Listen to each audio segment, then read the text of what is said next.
नमस्कार आप सभी का एक बार पुनः स्वागत है हमारे इस YouTube चैनल पर। हमारा जो कारवां चल रहा था बीएससी प्रथम वर्ष को लेकर पेपर सेकंड और उसकी यूनिट नंबर सेकंड जो है इलास्टिसिटी प्रत्यास्थता के बारे में चर्चाएं जो है वो हम कर रहे थे। कुछ एक पोर्शन हमारे द्वारा देख लिया गया था, प्रवासोनुपात क्या होता है, प्रत्यास्थता गुणांक वगैरह क्या होता है, वो सारी चीजें हमने पढ़ ली थी। तो आज के लेक्चर में हम क्या डिस्कस करने वाले हैं, हम इससे आगे का पोर्शन जो है वो डिस्कस करने वाले हैं, जिसमें आपने पढ़ना है किसके बारे में, जो आपका है आगे अपरूपण विकृति वाला पोर्शन जो है, या फिर किसी ठोस बेलन का जो बंकन आघूर्ण जो है वो निकालना, या बंकन कर किस तरीके से होता है, किस तरीके से वो ट्विस्ट करता है, वो सारी चीजें जो है वो आपने आज देखनी है, या उससे आगे का पोर्शन जो है वो हमें आज चर्चा के रूप में कंप्लीट जो है वो करना है। आज प्रयास ये रहेगा कि आज और एक इससे नेक्स्ट वीडियो के अंदर हम इस यूनिट को कंप्लीट करें, और यूनिट को कंप्लीट करने के पश्चात आगे की तरफ बढ़े। हमारा जो अगला चैप्टर जो है फ्लूइड्स वाला, उसके ऊपर आप पहुंचे, उसके ऊपर चर्चाएं जो है वो करना प्रारंभ करें। देखिए आज का क्वेश्चन जो है पहला, वो है अपरूपण विकृति की तुल्यता जो है वो देखनी है हमें। यानी कि अपरूपण विकृति जो है,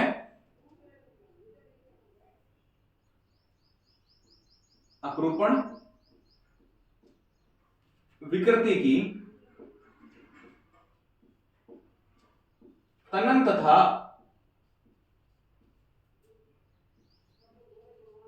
संपीड़न से तुल्यता, ये टॉपिक का नाम है हमारा।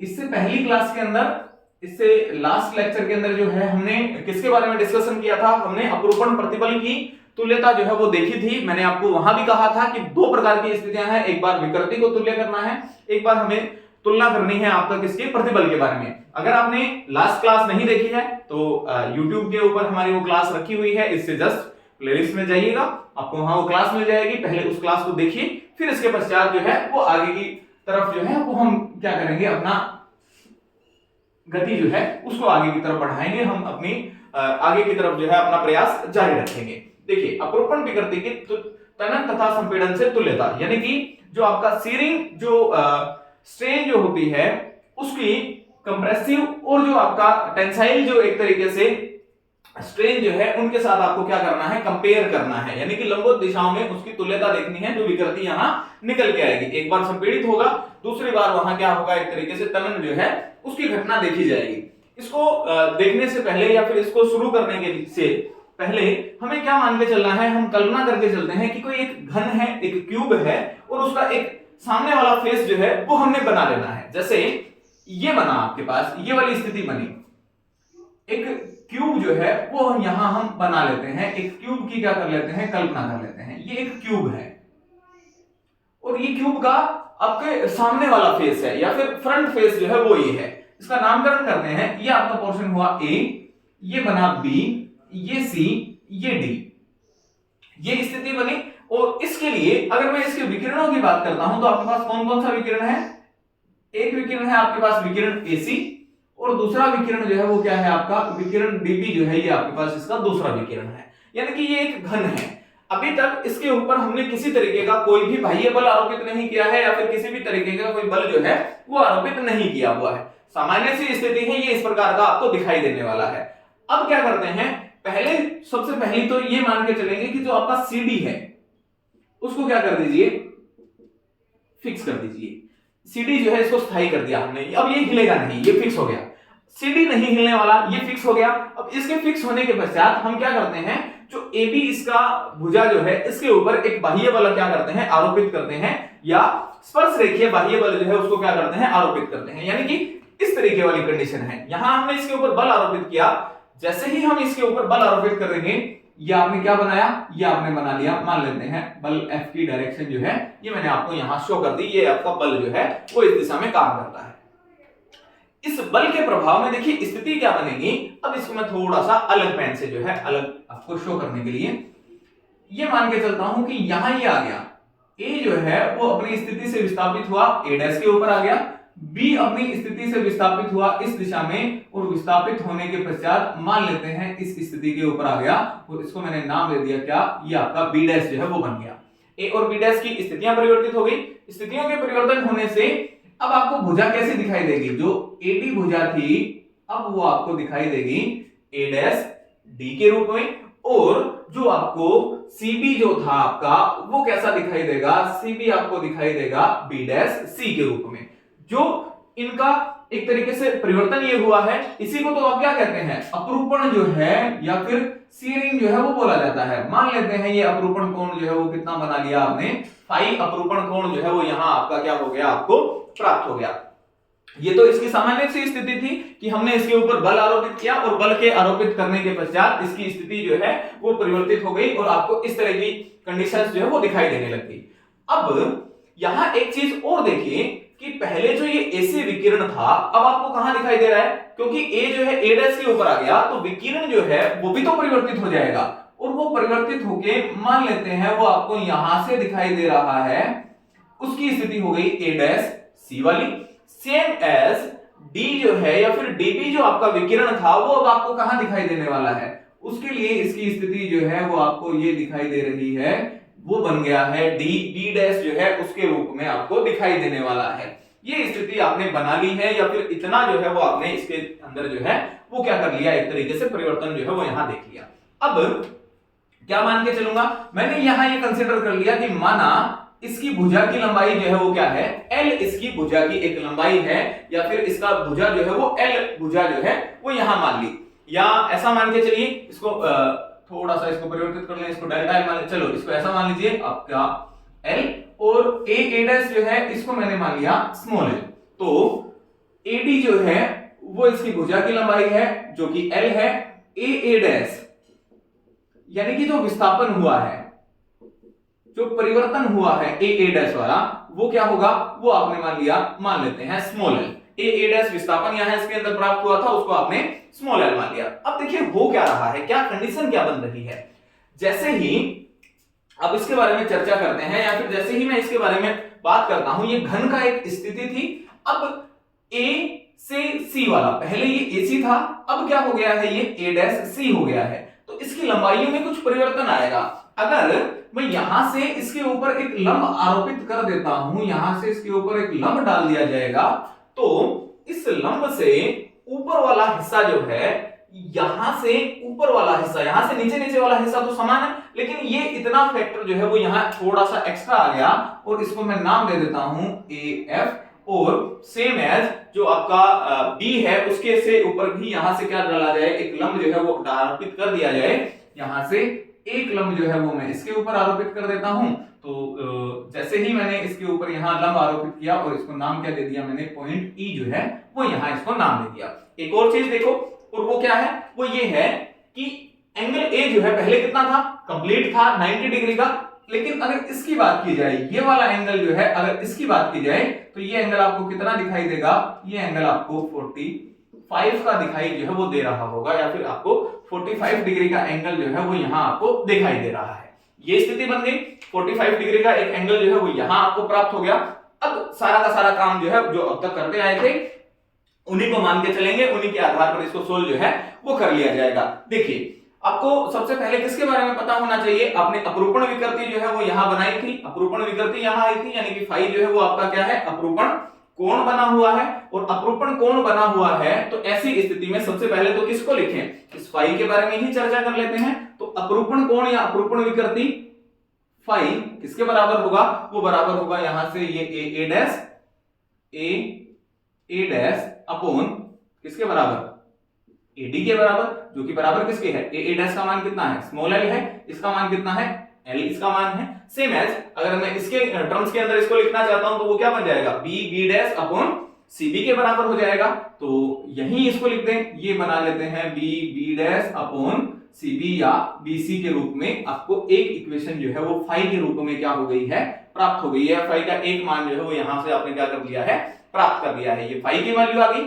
अब थोड़ा सा आपको क्या करना है, अपने यहां इसके बारे में थोड़ी सी और चर्चाएं जो है वो कर लेते हैं। देखिए एक्चुअल में आपको जो विकृति वगैरह जो है उसकी तुल्यता देखनी है, तनन और संपीड़न में किस तरीके से तुलना जो है वो होगी या किस तरह की स्थिति आपके सामने बनेगी, वो आपको क्या करना है, एक्चुअल में कैलकुलेट करना है। और विकृति के बारे में जब भी बात की जाती है तो विकृति क्या होती है, जो प्रारंभिक लंबाई है और जो लंबाई में होने वाला परिवर्तन है, उन दोनों का अनुपात आपका क्या कहलाता है, विकृति कहलाता है। मैं विकृति लिखता हूं पहले, विकृति या स्ट्रेन जिसको बोलते हैं, विकृति या स्ट्रेन किसके बराबर होता है, लंबाई में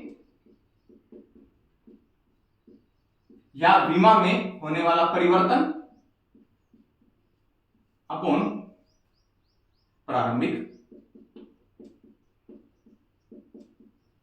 लंबाई, यानी कि लंबाई में कितना परिवर्तन हो गया है और कितनी उसकी प्रारंभिक लंबाई जो है वो आपको प्राप्त हुई है, या फिर कितना उसके अंदर एक तरीके से जो चीज जो है वो प्रारंभिक जो है उनका अनुपात अगर आप निकाल लेंगे तो आपको किसकी वैल्यू दे देगा, वो आपको वैल्यू दे देगा इसमें उत्पन्न होने वाली विकृति की। यहां लंबाई में होने वाला परिवर्तन है कितना, देखो यहां से यहां यानी कि ए से सी वाली स्थिति में, अब यहां से सी से लेके एफ और सी से ए डैश ये दूरी तो एक दूसरे के लगभग बराबर है, तो परिवर्तन कितना हुआ, ये AF जो है वो यहां इसके अंदर होने वाला परिवर्तन जो है, ये पद जो है यहां आपको थोड़ा सा क्या देखने को मिलता है, एक्स्ट्रा जो है वो देखने को मिलता है। तो हमें सबसे पहले क्या करना होगा, हम सबसे पहले इस AF की वैल्यू जो है इसी को निकाल लेते हैं, या फिर AF जो है उसी का मान निकाल लेते हैं। और AF का मान निकालने के लिए आप किसका यूज कर सकते हैं, आपके पास एक ट्राइंगल बन रहा है, देखो मैंने ये 45 डिग्री का आपको क्या बनाया था, ये बताया था कि 45 डिग्री का एंगल बन रहा है, तो ट्राइंगल ए डैश एफ में क्या निकालना है आपको, AF जो है वो निकालना है, क्या होगा अभी बात करते हैं। सेम एज यहां से आपको क्या निकालना है, आपको निकालना है E से लेके B डैश वाली स्थिति, या फिर EB डैश जो है वो यहां आपको क्या करना है, कैलकुलेट करना है। सिमिलरली ट्राइंगल कौन सा बना, B डैश F में आपको निकालना है EB डैश का मान, या EB डैश जो है उसकी वैल्यू जो है वो क्या करनी है, आपको कैलकुलेट करनी है।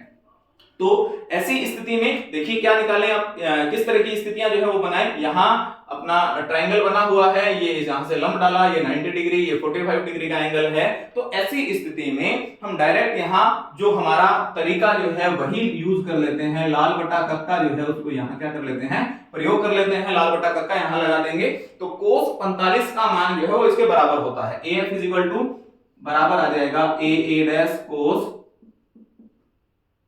45 डिग्री। सेम एज यहां क्या बनेगा, इस स्थिति में बन जाएगा B डैश अपॉन और cos 45 डिग्री किसके बराबर है, EB डैश के बराबर है। ये दोनों मान आपको पता है, और इन दोनों का मान जैसे ही cos 45 का मान आप रखोगे, cos 45 की वैल्यू होती है 90 8 100 रूट 1/√2, यानी कि ये वैल्यू आपको पता थी, A डैश की वैल्यू मैंने लिखी थी।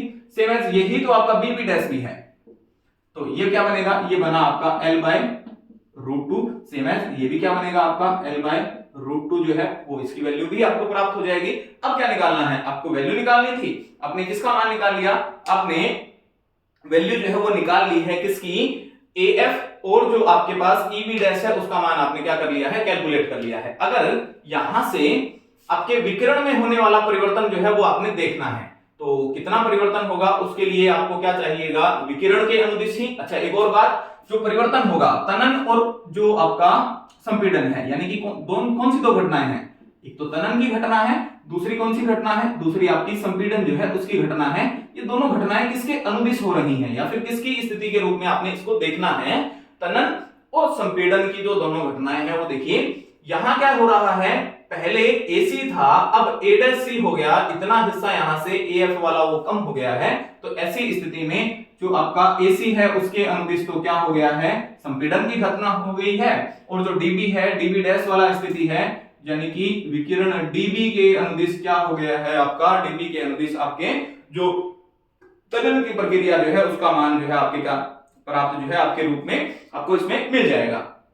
अब ऐसी स्थिति में विकिरण के अनुदिश ही आपको क्या करना है, एक तरीके से तनन और संपीड़न निकालना है, तो विकिरण का मान चाहिए होगा हमें। अगर ये भुजा आपकी L है और ये भुजा भी आपकी L है, तो विकिरण का मान क्या होगा, विकिरण AC निकालना है, और विकिरण दूसरा कौन सा है आपका, विकिरण DB भी आपको निकालना है। ये मान किसके बराबर है, ये मान है आपका L, और L अगर हो जाएगा तो L² बनेगा, और L² की वैल्यू जब आप सोल्व करेंगे तो √L² + L² L√2 आपके पास किसका मान आ जाएगा, आपके पास दोनों विकिरणों का मान जो है वो आपको प्राप्त हो जाएगा। अब क्या करना है, DB के अनुसार आपको क्या मिल रहा है, DB के अनुसार आपका क्या हो रहा है, तनन हो रहा है या प्रसार की घटना है, जबकि AC जो है उसके अनुदिश जो है आपका संकोचन हो रहा है या संपीड़न जो है उसकी घटना आपको देखने को मिल रही है। तो ऐसी स्थिति में अगर मैं यहां विकृति निकालना चाहता हूं, तो विकृति किसके रूप में दिखा ली जाएगी, होने वाला परिवर्तन अपॉन प्रारंभिक जो है उसके अनुपात के रूप में लिख लिया जाएगा। परिवर्तन कितना हो रहा है L√2, ये वैल्यू किसके बराबर है, ये वैल्यू है आपके पास L के बराबर, यानी कि यहां से अगर इन दोनों वैल्यूज को आप सोल्व करते हैं तो ऐसी स्थिति में आपको क्या लिखना पड़ेगा, dB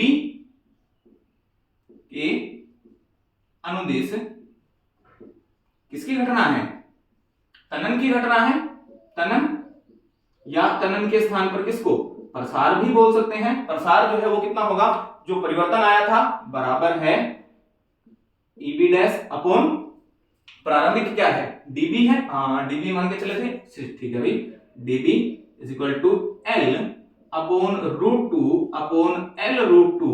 जब इसको सोल्व करेंगे तो √2 और √2 हो जाएगा आपका 2, ये बनेगा L अपॉन 2L, ये आपके पास प्रसार का मान है। अब यहां से एक और देखिए, L upon capital L upon small L, sorry small L upon capital L जो है वो 5 के बराबर है, तो ये क्या आ जाएगा आपका 5/2 वैल्यू जो है वो आपको यहां से प्राप्त हो जाएगी। सेम एज जब आप AC के अनुदिश जाएंगे, AC के अनुदिश जब आप इसकी वैल्यू निकालेंगे, मैं डायरेक्ट लिख रहा हूं, वो भी कितना आएगा आपका 5/2 जो है वो भी आपको प्राप्त जो है वो हो जाएगा, या फिर उसका मान जो है वो भी कितना होगा आपका 5/2 मान जो है वही आपको प्राप्त होने वाला है। तो अपरूपण विकृति की तनन तथा संपीड़न से आपने तुलना करनी थी, वो मैंने आपको बता दिया है। इस तरीके का पोर्शन जो है आपको क्या करना है, हल करके देखना है, या फिर इस तरीके की इक्वेशन जो है वो आपको यहाँ सोल्व कर लेनी है। ये स्थिति आपकी विकृति को लेके है। इम्पोर्टेंट मान के चलिए, हो सकता है निश्चित रूप से आपको क्या मिलेगा, आपके पेपर के अंदर देखने को मिल जाएगा। अब चर्चा करते हैं, थोड़ा सा इससे आगे बढ़ते हैं, और आपको करना है जो आपके देखिए एक्चुअल में अब आपको जो पोर्शन करना है वो आपका रिलेशंस है, यानी कि जो आपने यंग प्रत्यास्थता गुणांक निकाला हुआ है, आयतन प्रत्यास्थता गुणांक निकाला हुआ है, पवासो अनुपात निकाला हुआ है, उन सबके बीच में किस तरीके से एक रिलेशन बन जाता है, उनके बीच में किस तरीके का संबंध जो है वो बनता है, उसके बारे में आपको पूरा का पूरा डेरिवेशन जो है वो देखना है, उसके ऊपर चर्चाएं जो है वो करनी है। तो चलिए इसको शुरू करते हैं। अपना नेक्स्ट क्वेश्चन जो है उसके ऊपर विभिन्न प्रत्यास्थता गुणांकों में संबंध जो है, टॉपिक ये है आपका। सबसे पहला पोर्शन देखते हैं इसका, और वो है y के और आई थिंक शायद नीटा में रिलेशन है, y के और सिग्मा में रिलेशन, पवासो अनुपात में ये आपको पोर्शन जो है वो सोल्व करना है, या इन तीनों के बीच में आपको रिलेशन जो है वो बनाना है। y क्या है, यंग प्रत्यास्थता गुणांक, सिग्मा क्या है, पवासो अनुपात है, के क्या है आपका आयतन प्रत्यास्थता गुणांक है, आयतन के रूप में जो है आपका प्रत्यास्थता गुणांक जो है वो परिभाषित किया हुआ है। चलिए क्या करना है, अगर तीनों ही चीजें आपको निकालनी है तो सबसे पहले तो हम यहाँ किसकी कल्पना करके चलते हैं, एक घन जो है, एक क्यूब की कल्पना जो है वो कर लेते हैं। ये आपने एक क्यूब बनाया,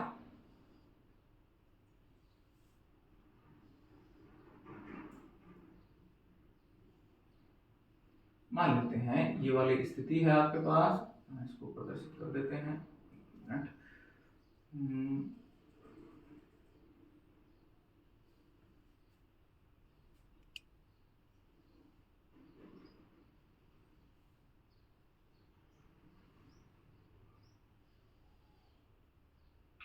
ड्राइंग जो है वो बहुत ज्यादा अच्छी नहीं है, ये मैं आपको बता चुका हूं। तो मान लीजिएगा कि ये एक घन का रूप जो है वो यही है।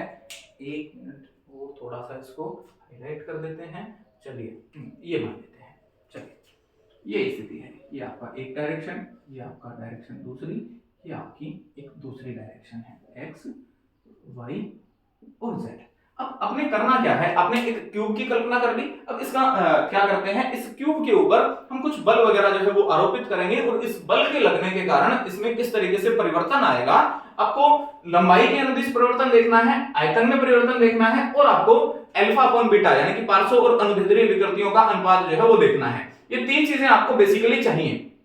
सबसे पहले क्या देखूं मैं, सबसे पहले मैं लंबाई में परिवर्तन देखूं कि क्यों चाहिए लंबाई में परिवर्तन, क्योंकि आपको कहां जाना है, यंग के पास जाना है, और यंग के पास जब आप जाएंगे तो ऐसी स्थिति में यंग प्रत्यास्थता गुणांक जो है वो आपको किसका वैल्यू देगा, या फिर वो किस तरीके से निकल के आएगा, वो आपको लंबाई के अनुदिश जो है वही प्राप्त होता है। लंबाई जो है उसी के बारे में चर्चा करता है। तो सबसे पहले तो इसको मैं नामकरण कर देता हूं, ए बी सी डी ये आपका मूल बिंदु हो गया। तो ऐसी स्थिति में एबीसी आपने नाम दे दिया है इसको, अंदर वाली स्थिति जी एच आई जे, ये स्थितियां जो है ये आपने इसका क्या किया, नामकरण जो है वो यहाँ कर दिया है। नामकरण के पश्चात अब इसके ऊपर हम क्या आरोपित कराते हैं, कुछ बाह्य बल जो है वो आरोपित कराते हैं। ये इसके बलों के लगने की दिशाएं हैं, मैं ज्यादा प्रदर्शित नहीं कर रहा, केवल आपको एक आइडिया बता रहा हूं कि इसके ऊपर आपने क्या आरोपित किया, एक बाह्य बल जो है वो यहाँ आपने इस दिशाओं में क्या कर दिया है, आरोपित कर दिया है। अब बाह्य बल के आरोपित करने के बाद देखिए डेरिवेशन आप कर लेंगे, कैलकुलेशन है वो उसके बारे में ज्यादा उसकी तनाव लेने की आपको आवश्यकता नहीं है। देखिए स्थिति क्या है, स्थिति बेटा ये है कि इस अनुदिश, इस एक्स एक्सिस के अनुदिश देखिए जीएच के अनुदिश आपने इस बल को आरोपित किया। अब एक्स एक्सिस के अनुदिश अगर ये आपका घन जो है वो इस तरीके से फैलेगा कि वर्ड जो है वो यहां ये है, इसका की फैक्टर ये है कि जब ये इस दिशाओं में फैलेगा तो वाई में और जेड में इसके अंदर क्या आएगा, एक तरीके से जो संपीड़न की घटना जो है वो देखी जाएगी। मतलब एक्स एक्सिस के अनुदिश ये तनाव को महसूस करेगा और जो आपका वाई और जेड एक्सिस जो है उसके अनुदिश ये क्या करेगा, आपका संपीड़न जो है उसको क्या करेगा, महसूस करेगा, या संपीड़न जो है वो इसको देखा जाएगा, संपीड़न के बारे में चर्चा की जाएगी।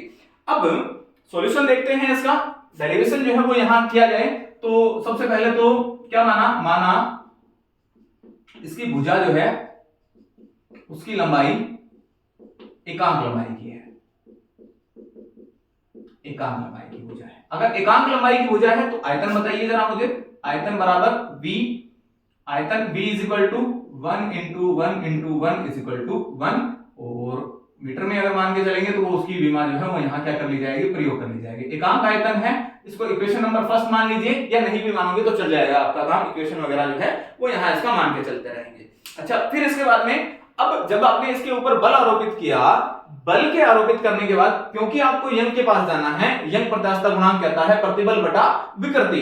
प्रतिबल कैसे निकालें, प्रतिबल निकालने के बाद के लिए आपको चाहिए लगाया गया बल किसके ऊपर, प्रति एकांक क्षेत्रफल के ऊपर। क्षेत्रफल कैसे निकलेगा, लंबाई इंटू चौड़ाई, तो अभिलंब प्रतिबल, अभिलंब प्रतिबल कैसे निकाला जाए, अभिलंब प्रतिबल निकाला जाए, लगाया गया बल F अपॉन A यानी कि F by 1 into 1 is equal to F। इतना अभिलंब प्रतिबल जो है इसके अंदर क्या होगा, उत्पन्न होता होगा, या फिर इतना प्रतिबल जो है वो इसके अंदर उत्पन्न जो है वो हो जाएगा। अब वही बात आपको यहां देखनी है कि अगर मैं ये कहता हूं आपको कि x में इसको क्या करिए, आप एक्सपेंड करिए, तो y और z में ये अपने आप क्या हो जाएगा, एक तरीके से अब इसके मान जो है वो क्या हो जाएंगे, आपके कम जो है वो होते हुए चले जाएंगे। अब सॉल्यूशन करने के लिए मैं मानता हूं कि यदि एकांक बल के लिए या एकांक प्रतिबल के लिए होने वाला परिवर्तन जो है, या लंबाई में होने वाली वृद्धि जो है, लंबाई में वृद्धि अल्फा मान ली जाए, तो ऐसी स्थिति में F प्रतिबल है या F बल यहां आरोपित है, तो लंबाई में होने वाला परिवर्तन जो है वो क्या होगा, आपका लंबाई में होने वाली कुल वृद्धि क्या हो जाएगी, कुल वृद्धि बराबर हो जाएगी अल्फा F के बराबर। यानी कि एकांक में क्या है, अल्फा है, F आरोपित कर रहे हो तो अल्फा F जो है कैपिटल लिख देते हैं, अल्फा F वृद्धि जो है वो हो जाएगी। सेम एज अब आपको क्या करना है, यदि एकांक प्रतिबल या बल के लिए लंबाई में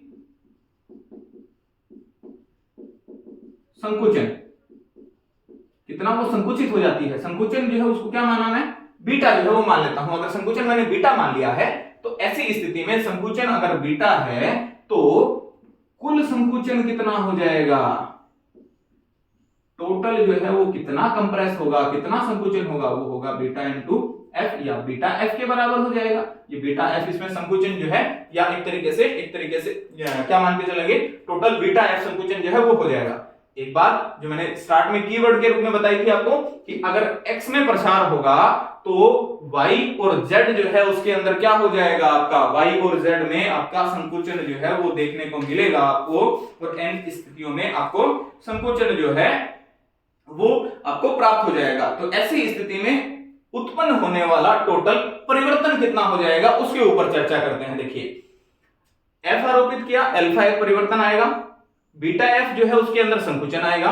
अगर मैं केवल एक डायरेक्शन की बात करता हूं इस एक्स एक्सिस में, तो लंबाई में होने वाला परिवर्तन Lx इज इक्वल टू यहां किसके बराबर आ जाएगा, ये बराबर आ जाएगा आपका इसकी जो प्रारंभिक लंबाई कितनी थी L1 प्लस फिर उसके बाद में एक डायरेक्शन में इसने क्या करना है, प्रसार करना है यानी कि वृद्धि होनी है, तो अल्फा एफ, लेकिन माइनस बीटा एफ माइनस का बीटा एफ। ये क्यों आया, ये इसलिए आया, इसके बारे में मैं अभी आपको क्या करता हूं थोड़ा सा डिस्कशन जो है वो करके आपको बताता हूं क्या हो रहा है। देखो एक में परिवर्तन यानी कि लंबाई में वृद्धि हो गई, फिर दूसरे में संकुचन होगा, अगले वाले में फिर संकुचन होगा, तो दो संकुचन एक वृद्धि। तो ऐसी स्थिति में आपको ये प्रारंभिक है, ये इन दोनों में होने वाला परिवर्तन है। अब बीटा एफ माइनस का बीटा एफ, तो माइनस के 2 बीटा एफ। थोड़ा सा सोल्व कर लीजिए, इसको सोल्व करके रीअरेंज करेंगे तो 1 प्लस एफ को कॉमन ले ले, एफ ये क्या बनेगा अल्फा माइनस 2 बीटा, ये इक्वेशन बन गई। ये तो एक डायरेक्शन की बात थी, क्यूब में 3 प्रकार की डायरेक्शंस होती हैं या फिर 3 डायरेक्शंस है वो देखी जाती हैं। इसी तरीके से same as Ly same as Lz वो भी बराबर होगा, यही लिख देते हैं, जगह बचाएंगे और थोड़ा सा समय भी। 1 plus F alpha minus 2 beta, ये इक्वेशन बन गई आपके पास। ये 3 भुजाएं जो हैं वो बल आरोपित करने के पश्चात, परिवर्तन होने के पश्चात आपको इन रूपों में देखने को मिल जाएंगे। अब आपने क्या निकाल लिया है, भुजाएं निकालनी है, तो आपको अब क्या चाहिए, अब आपको चाहिए बेटा आयतन जो है वो इसका निकालना होगा कि विकृत होने के पश्चात आयतन। इसको साफ कर देता हूं इधर वाले को मैं। आयतन क्या होता है घन के लिए, घन के लिए उसका आयतन होता है भुजा क्यूब, यानी कि साइड जो है उसका क्या कर देना है, क्यूब कर देना है। साइड है कितनी 1 plus F alpha minus 2 beta. तो इस स्थिति में अगर परिवर्तित होने के पश्चात आपको आयतन निकालना हो जाए तो वो आयतन कितना हो जाएगा, वो आयतन हो जाएगा V इज इक्वल टू विकृत आयतन V डैश मान लें, किसके बराबर होगा Lx Ly Lz के बराबर, मान रख दो भाई, इनका मान रखेंगे तो विकृत आयतन V डैश बराबर, ये बराबर होगा बेटा आपका तीनों सेम ही है तो क्यूब कर दें direct, 1 plus F alpha minus 2 beta और इसका क्यूब कर देते हैं। ये इक्वेशन जो है वो यहां आपने इसकी लिख ली है।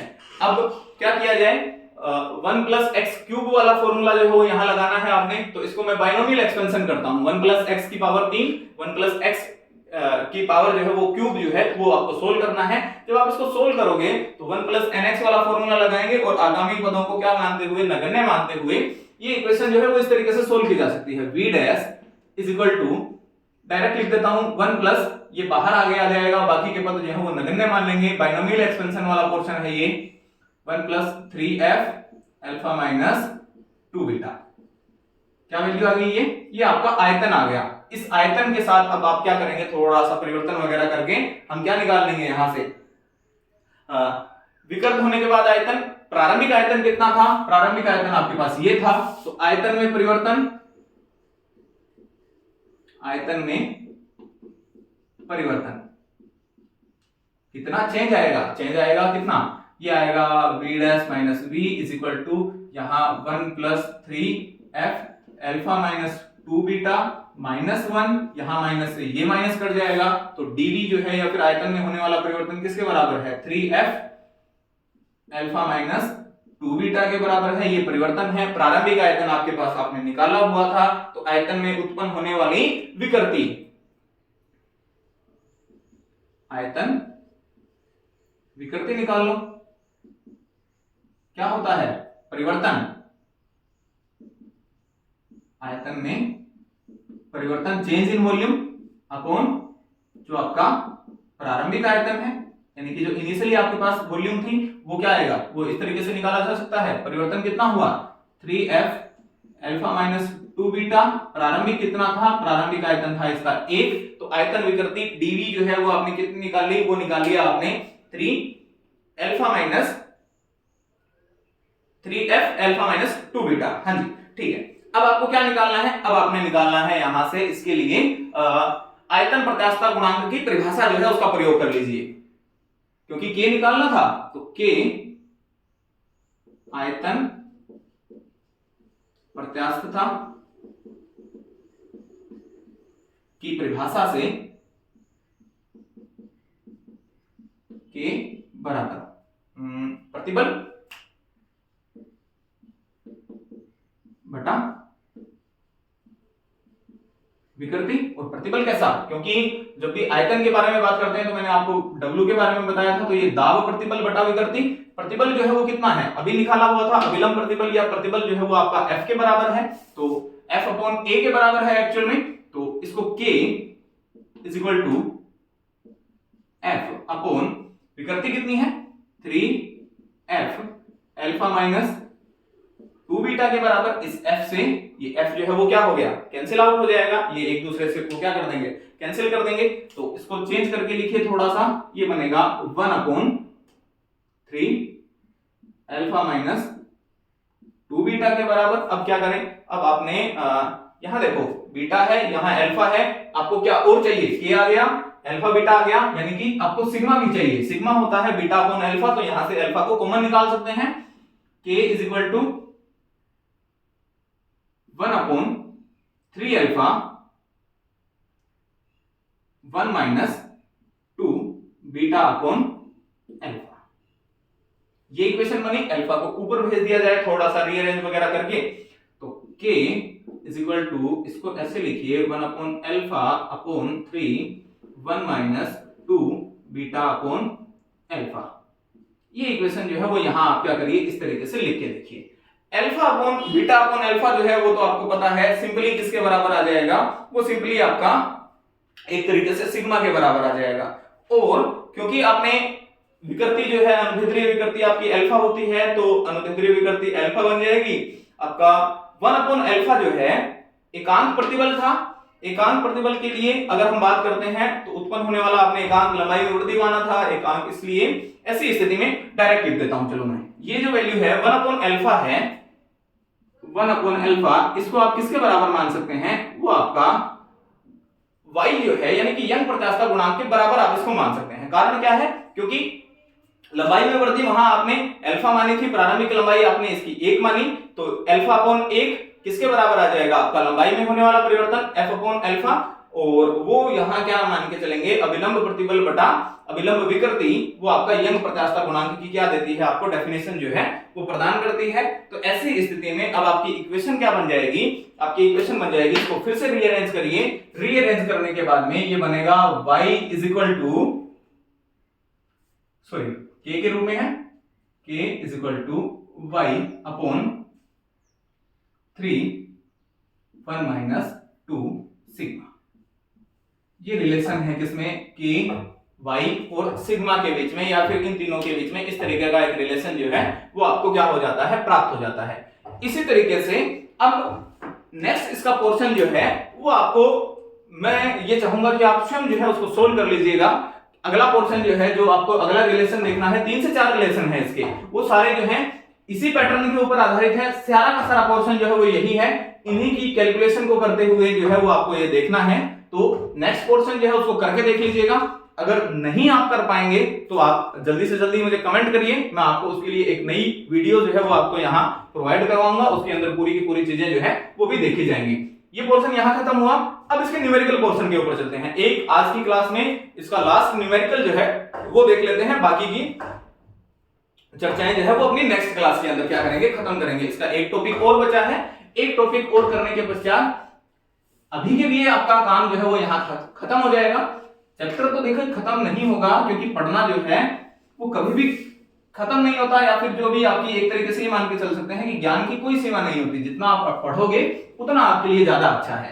लेकिन क्योंकि अब तो समय यही है, करो या मरो वाली स्थिति आ गई है, तो ऐसी स्थिति में केवल वो चीजें पढ़ेंगे जो आपके लिए इंपॉर्टेंट है, जो आपको एक तरीके से आपकी परीक्षा के अंदर अधिकतम अंक जो है वो आपको क्या करा सकती हैं, प्रदान करा सकती हैं। अधिकतम अंक जो है जो आपको प्रोवाइड करा दें, वो आपकी इक्वेशन जो है वो सोल्व करेंगे। चलिए एक न्यूमेरिकल देखते हैं। एक न्यूमेरिकल जो है जो कि आया हुआ है आपके एग्जाम के अंदर, और कब आया हुआ है ये एग्जाम न्यूमेरिकल आया हुआ है बेटा 2019 के अंदर। क्या क्वेश्चन है, मैं लिखता हूं क्वेश्चन ये है 1 लीटर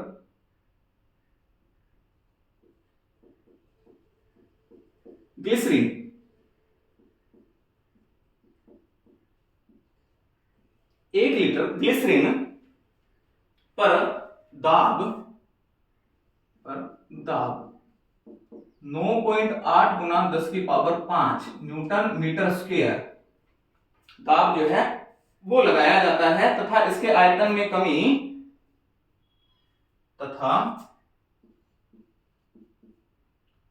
जिससे, या इसको ऐसा लिखिए, जिससे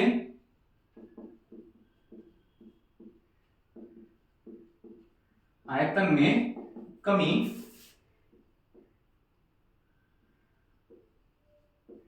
0.21 सेंटीमीटर क्यूब हो जाती है। आयतन में कमी जो है वो इतनी हो जाती है। तो ऐसी स्थिति में आपको क्या पूछा है, आयतन प्रत्यास्थता गुणांक निकालिए। आयतन प्रत्यास्थता गुणांक K का मान प्राप्त कीजिए। देखिए कोई ज्यादा रॉकेट साइंस वाली बात नहीं है, वहीं से सोल्व करेंगे।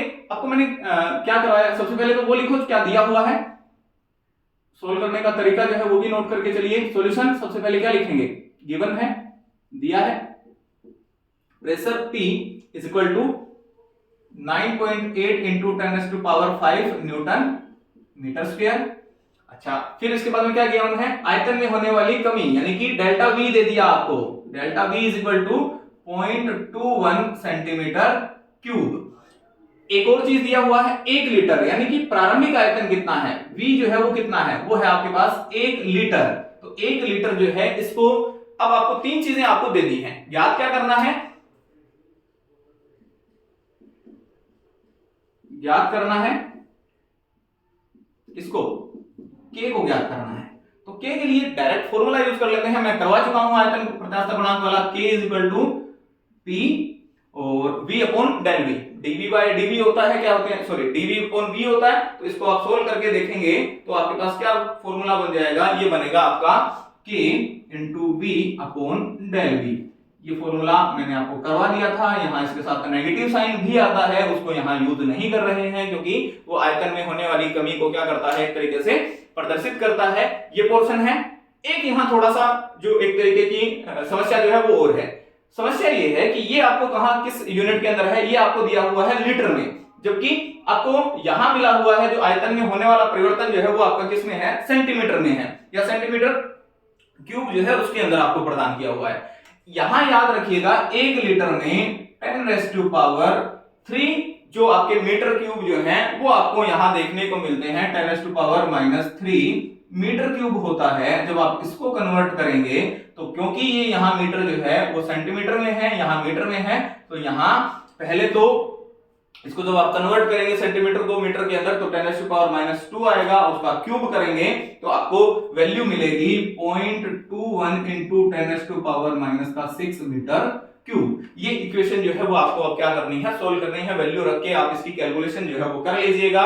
तो कैलकुलेशन करने के बाद k is equal to value रखते हैं 9.8 गुना 10⁵ अपॉन यहाँ नीचे क्या है, डेल्टा V है, डेल्टा V की वैल्यू कितनी है 0.21 इंटू 10⁻⁻6 है, इंटू यहाँ 10⁻⁻3 है। इसको सोल्व कर लीजिएगा, कैलकुलेशन जो है वो आप मैथ के विद्यार्थी हैं, बहुत अच्छे से कर सकते होंगे। आंसर आएगा आपका 4.7 इंटू 10⁻9 जो है वो इसका आंसर आ जाएगा, मैंने डायरेक्ट यूज कर लिया है। एक और चीज, ये आपको एग्जाम में कब आया हुआ था, ये एग्जाम में आया हुआ है 2019 में, यानी कि आने की पूरी संभावना है इस क्वेश्चन के।